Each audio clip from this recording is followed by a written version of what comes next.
আসসালামু আলাইকুম, তোমরা সবাই কেমন আছো? আশা করি ভালো আছো।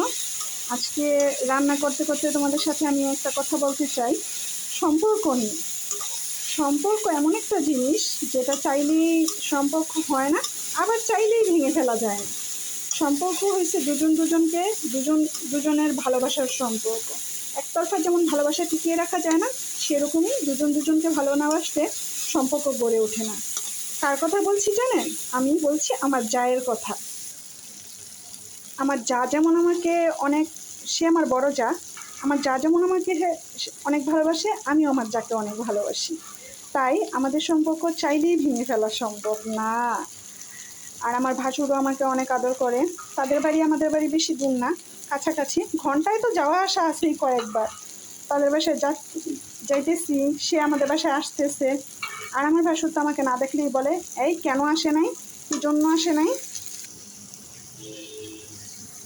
সেজন্য বলছি যে দুজনের ভালোবাসা না থাকলে কোনোদিনও সম্পর্ক টিকিয়ে রাখা যায় না।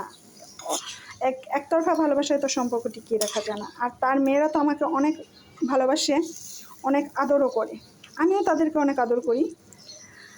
তার আমার বড় জায়ের মেয়ে তো, ছোটো মেয়ে তো আমাকে ছোটো মা বলে ডাকে, বলে আমি নাকি তার ছোটো মা। সে আমাকে অনেক ভালোবাসে, অনেক আদর করে, আমিও তাদেরকে অনেক আদর করি, আমার নিজের মেয়ের মতোই দেখি।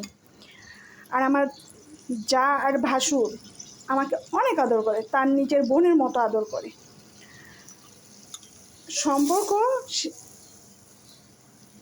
এরকমই হওয়া উচিত। সম্পর্ক দোনো পক্ষে থেকেই ভালোবাসা না থাকলে সম্পর্ক থাকে না। আমার জায়ের সাথে আমার সাথে যে একটা আত্মার সম্পর্ক, অনেক ভালো সম্পর্ক তার সাথে আমার সাথে। আমি চাই যাতে আমরা এরকমই থাকতে পারি। আপনারাও দোয়া করবেন যাতে আমার জায়ের সাথে আমার এরকম ভালোবাসার সম্পর্কই বজায় থাকে। আসসালামু আলাইকুম, সবাই ভালো থাকবেন।